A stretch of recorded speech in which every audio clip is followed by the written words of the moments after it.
오늘 참 귀한 날이죠. 이제 2022년 또 한 해가 새벽 기도를 오늘 이제 마감하는 날입니다. 귀하고 복된 날, 우리 주님께서 명절 끝날은 큰 날이라 했는데 우리 심령 가운데 새롭고 큰 주님의 은혜가 넘치시기를 축복합니다. 우리 그런 기대를 가지고 마가복음 6장 말씀 함께 나누도록 하겠습니다.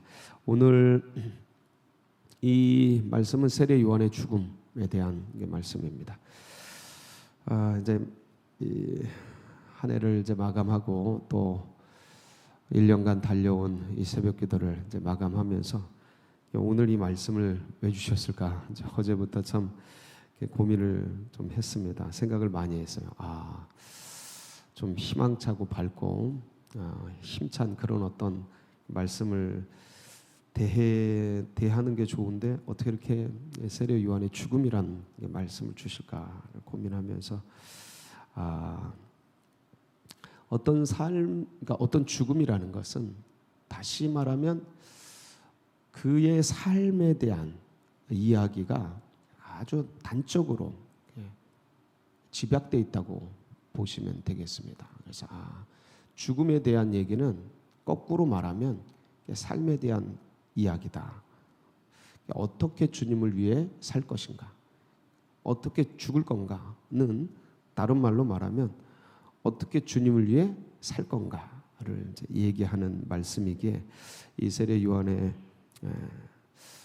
어떤 면에서는 굉장히 좀 슬픈 죽음이죠.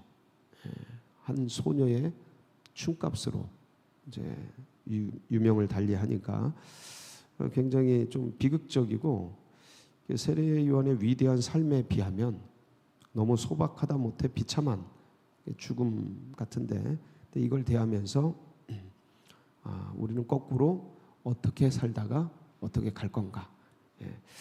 참 이 세례 요한의 삶과 죽음을 통해서 오늘 다시 한번 우리의 생애를 비추어 보면서 누구를 위해 우리가 살다 어떻게 갈 건가를 다시 한번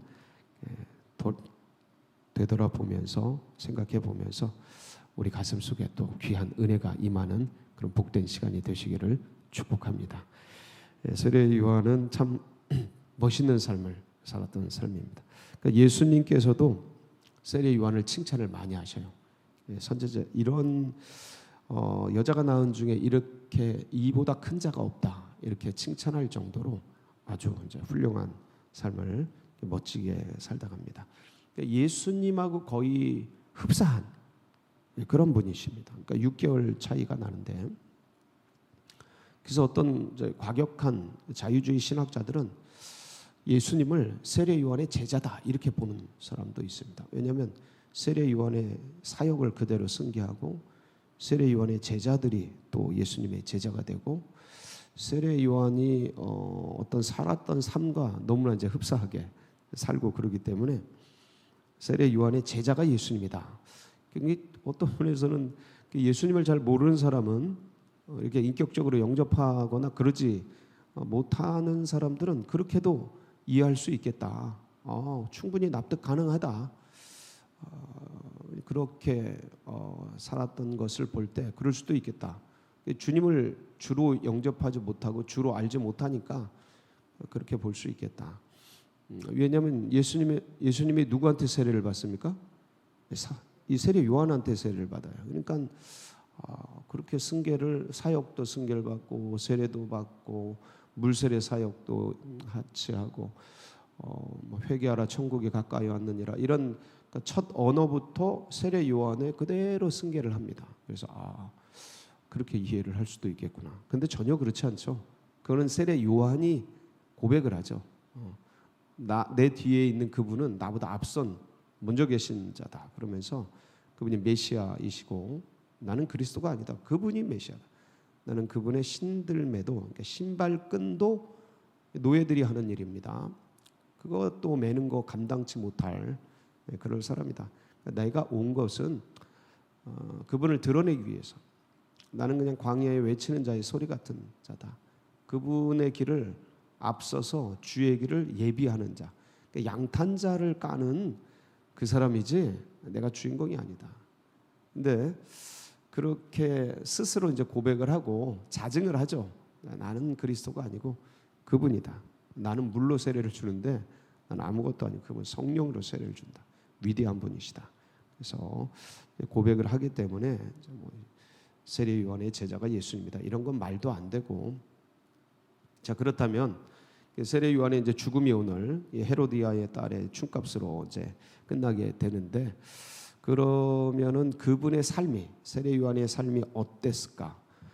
그리고 왜 이렇게 죽었을까? 좀 더 위대하게, 좀 더 멋있게, 좀 더 화려하고 아름답게 생을 그렇게 끝맺을 수도 있었을 텐데 왜 이렇게 갔을까를 우리가 한번 돌아보면서 우리의 삶은 누구를 지향해야 되고 우리의 죽음은 어떠해야 할까를 한번 돌아보도록 하겠습니다.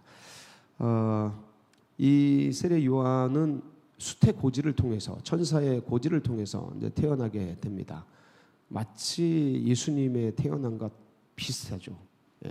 6개월 전에 수태 고지를 하게 되는데, 누가복음 1장 5절에서 7절에 보면 이 세례 요한의 부모가 소개되고 있어요. 부모가 소개되는데 어떠하냐면 이렇죠.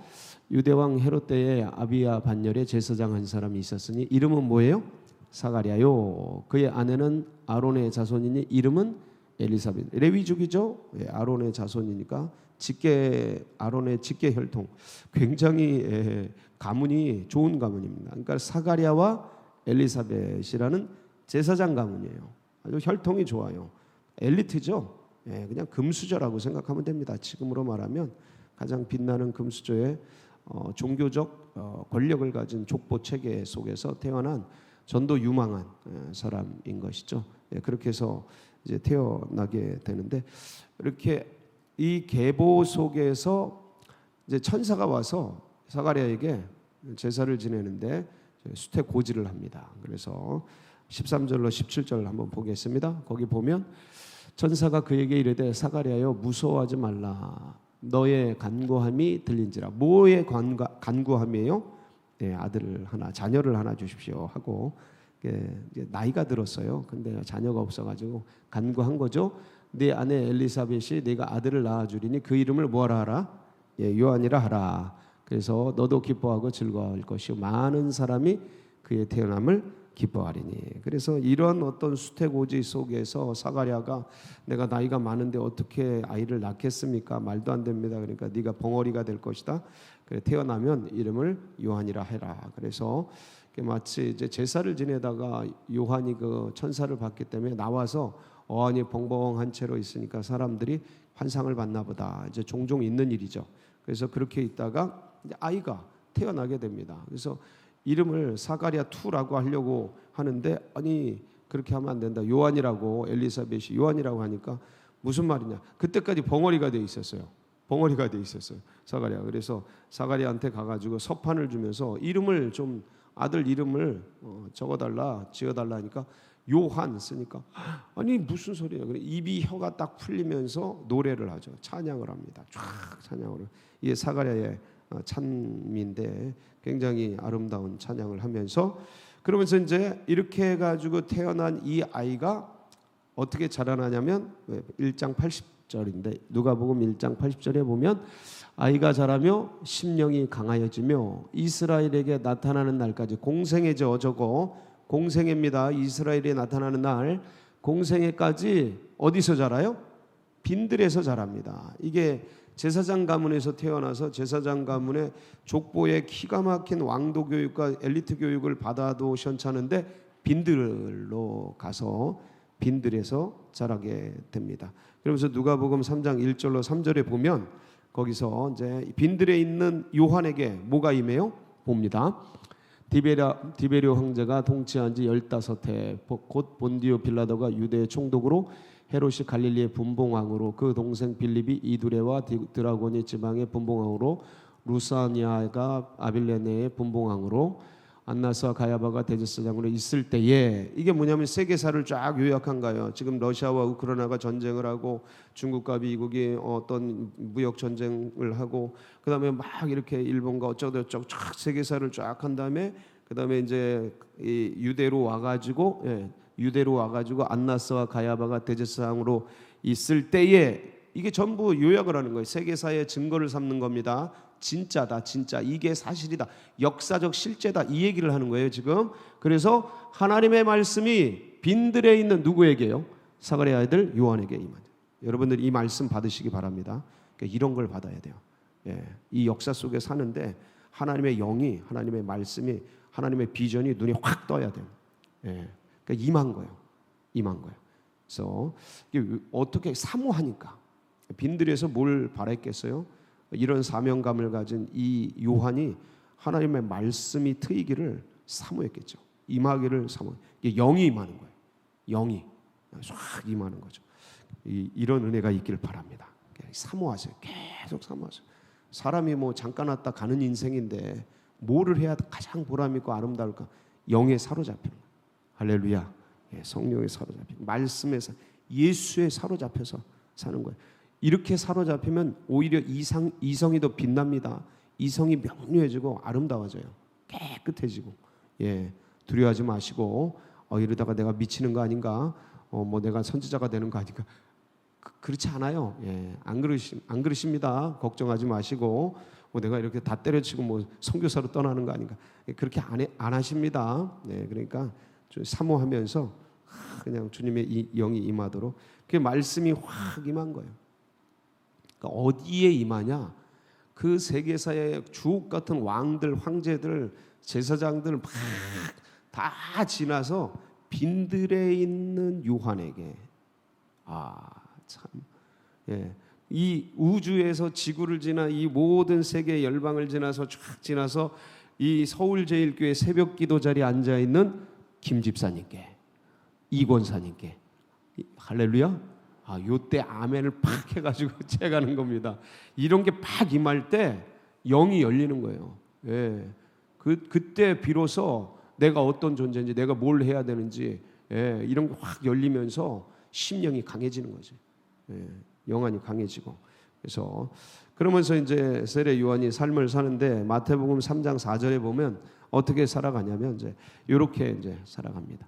이 요한은 낙타 털옷을 입고 허리에 가죽띠를 띠고 음식은 메뚜기와 석청이 어떠라. 이게 뭐 지금이야 저거 웰빙 음식이네 이러지만 옛날에는 저거 이제 가장 하층민이 먹는. 그러니까 광야에서 먹을 게 없으니까 이제 저런 거 먹는데, 그러니까 저런 거 먹으면서 뭐 한 거예요? 말씀 연구한 거죠. 그러니까 지금으로 말하면 그러니까 어떤 이때 당시는 종교 시대니까 가장 그 뭐 최고의 최첨단의 공부를 한 거예요. 이 당시에는 최첨단의 공부를 한 거예요. 지금 뭐 반도체학 뭐 이런 거라고 생각하면 돼요. 뭐 우주학 뭐 이런 거. 그러니까 최첨단의 공부 열심히 해가지고 트인 거죠. 빵 트인 거죠. 영이 임해서 말씀들을 전하. 그러니까 주옥 같은 말씀들이 막 터져 나오는 거죠. 은혜의 말씀들. 이게 뭐 그러니까 영에서 나오는 소리인 거예요. 영에서. 그러니까 백성들이 쫙 몰리는 거예요. 대제사장 뭐 사두개인, 바리새인 당시에 그 교만하고 높은 율법주의에 쩔어 있는 그들의 의식도 막 열리고 와가지고 막 그냥 혼나고 그러면서 누가복음 3장 15절에서 16절에 보면 이러니까 백성들이 이 세례 요한을 뭐로 봐요? 백성들이 바라고 기다림으로 모든 사람들이 요한을 혹 뭐로? 그리스도신가? 심중에서 저분 메시아다. 저분 그리스도야. 워낙 탁월하니까. 그래서요 요한이 모든 사람에게 대답하여 이르되 나는 물로 너희에게 세례를 베풀거니와 나보다 능력이 많으신 이가 오시나니 나는 그의 신발끈을 풀기도 감당하지 못하겠노라. 그는 성령과 불로 너희에게 세례를 베푸실 것이요. 그렇죠? 이렇게 해서 나는 아니다. 다른 분이 계시다. 그러니까 그러지 말아라. 나는 메시아가 아니다. 그리스도가 아니다. 그래서 이런 삶을 사는 그래 예수님께서 세례 요한에게 가서 세례도 받고 막 그럽니다. 예수님이 칭찬한 사람이 성경에 칭찬한 사람이 몇 사람 계셔요. 뭐 백부장 칭찬하고 그다음 몇 사람을 칭찬하는데 세례 요한만큼 칭찬한 사람이 없어요. 성경 한번 찾아보세요. 복음서. 예수님의 칭찬을 받은 사람 중에 세례 요한만큼 칭찬받은 사람이 또 있나? 없습니다. 세례 요한이 유일해요. 엄청난 칭찬을 받아요. 아주 성경에 보면 쫙 나옵니다. 누가복음 7장 24절, 26절, 28절 좀 볼 텐데 한번 보겠습니다. 그러면 너희가 무엇을 보려고 광야에 나간 거예요? 나갔더냐? 선지자냐? 옳다. 내가 너희에게 이르노니 선지자보다도 훌륭한 사람. 예, 더 나은 사람. 기록된 바 보라, 내가 내 사자를 네 앞에 보내. 이게 지금 주님이 주님에 대한 얘기를 하는 거예요. 내 사자를 내 앞에 보내리니 그가 네 앞에서 네 길을 준비하리라 한 것이 이 사람에 대한 말씀이다. 예, 그래서 내가 너희에게 말하노니 여자가 낳은 자 중에 요한보다 큰 자가 없도다. 그러나 하나님 나라에서는 극히 작은 자라도 그보다 크니라 하시니, 요한이 여자가 낳은 자 중에 가장 크다 하면서 칭찬을 그냥 기가 막히게 합니다. 그럴 때 이제 이런 사람들의 지지와 메시아가 아닌가, 그 다음에 예수님에게 칭찬받고 막 이런 요한인데 굉장히 겸손합니다. 그리고 자기 사명에 충실해요. 그래서 요한복음 1장 20절 거기 보면 뭐라 그러냐면 나는 그리스도가 아니라 그러죠. 요한이 드러내어 말하고 숨기지 아니하니 드러내어 하는 말이 나는 뭐가 아니에요? 그래서 23절 나는 누구다? 너 이르되 나는 선지자 이사야 말과 같이 주의 길을 곧게 하라고. 이게 주의 길을 양탄자처럼 쫙 예비하라고 그 광야에서 외치는 자의 소리라. 인생 광야에서, 진짜 광야에서 자랐어요. 근데 인생이라는 광야 속에서 주의 길의 이분이시다, 이분이 주님이시다, 이분이 진짜 메시아시다, 그리스도시다 라고 외치는 광야의 소리라는 거예요. 우주의 소리다, 광야의 소리다. 인생 광야의 소리로서 이 예수님을 그리스도로 증거하고 앞길을 예비하는 자로 살다 사라지는 존재다 이제. 광야의 소리다. 예, 아주 이게 명확해요. 그러면서 예수님을 증거하죠. 요한복음 1장 29절에 보면 세상죄를 지고 가는 하나님의 어린 양으로 이튿날 요한이 이때 이제 세례를 받습니다. 어쨌든 근데 이 요한이 뭐라고 예수님을 증거하냐면 예수께서 자기에게 나오심을 보고 이르되 보라 세상죄를 지고 가는 하나님의 아멘. 여러분 우리가 이 얘기해야 될 거예요. 우리가 증거해야 될 거예요. 우리가 고백해야 될 거예요. 예. 우리는 그분의 신들매 또 감당치 못할 거. 그분은 하나님의 어린 양이시고 그리스도시고 메시아시다. 그래서 31절 37절에 보면 이제 쫙 얘기가 나오는데 나도 그를 알지 못하였으나 이제 요한이 왜 왔고 예수님을 어떻게 증거하는지에 대한 자기 정체성과 사명에 대한 얘기입니다. 나도 그를 알지 못하였으나 내가 와서 물로 세례를 베푸는 것은, 내가 와서 직장을 다니고 내가 이 땅에 와서 주부가 되고 내가 이 땅에 와서 사업을 하고 기업을 하고 내가 이 땅에 와서 정치적인 어떤 일을 하고 학교에서 공부를 하고 내가 지금 이루고 있는 것은 내가 와서 물로 세례를 베푸는 것은 세례 요한의 사역이었어요. 일이었다고요. 이 일을 하는 것은 그를 이스라엘에 뭐 하려고요? 아멘. 이게 우리의 일생의 일이 되어야 될 줄 믿습니다. 예, 이게 평생의 우리의 가치, 우리의 삶의 이유, 목적, 정체성. 할렐루야. 예, 이스라엘에게 그를 예수님을 이스라엘에 나타내려 함이라 하니라. 아멘이시죠? 예, 이게 우리의 정체성. 세례 요한은 이거 한 거예요. 그래서 쭉 갑니다. 요한이 또 증언하여 이르되 내가 봄에 성령이 비둘같이 하늘로부터 내려와서 그의 위에 머물렀더라. 성령이 있으신 분이다. 요한이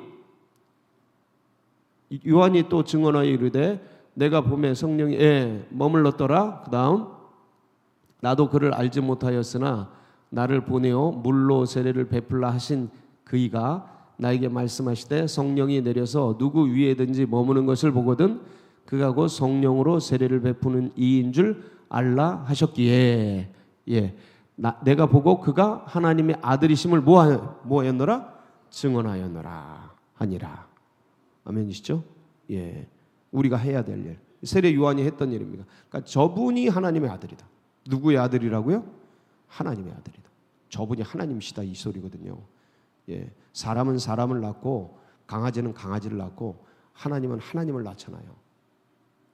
예, 그러니까 저분이 하나님이시다 이 소리거든요. 저게 하나님의 아들이시다. 그러면서 이 예수 그리스도를 증거하는 거예요. 그리고 세례 요한의 가슴 속에 뭐가 있었냐면 마지막에 내가 어떻게 가야 되는지도 알고 있었어요. 왜냐하면 세례 요한이 너무 컸어요 그때. 근데 내가 커지고 내가 흥황케 되고 내가 재산을 많이 갖고 내가 모든 정치 권력과 내가 모든 이 종교 권력과 사람들의 여론과 지지와 이 땅에 있는 모든 자산을 이렇게 어마무시하게 가진 이유는 뭐 하려고요? 이걸 가지고 뭐 하려고요? 주님을 드러내고 나는 사라지고. 예, 요한복음 3장 26절에서 30절에 이게 이제 세례 요한의 죽음과 관련된 사실은 세례 요한의 자기 고백이에요. 한번 보시겠습니다. 그들이 요한에게 가서 이르되 랍비요 선생님과 함께 요단강 저편에 있던 이 곧 선생님이 증언하시던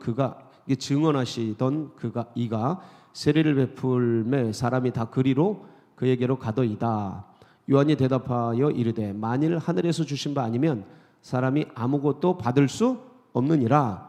내가 말한 바 나는 그리스도가 아니요 그의 앞에 보내심을 받은 자라고 한 것을 증언할 자는 이제 누구예요? 이제 우리가 해야 될 일이에요. 이게 아멘이시죠? 이제 우리가 해야 될 너희니라. 예, 신부를 취하는 자는 신랑이나 예수님이 서서 신랑의 음성을 듣는 친구 누구예요? 세례 요한 크게 기뻐하나니 나는 이러한 기쁨으로 충만하여노라. 그는 흥하여야 하겠고 나는 쇠하였다. 나는 멸하여야 하겠다. 그분이 드러나기 위해서 나는 사라져야겠다. 그래서 이렇게 간 겁니다. 네. 세상적으로는 이해가 안 되죠. 근데 이렇게 간 거예요.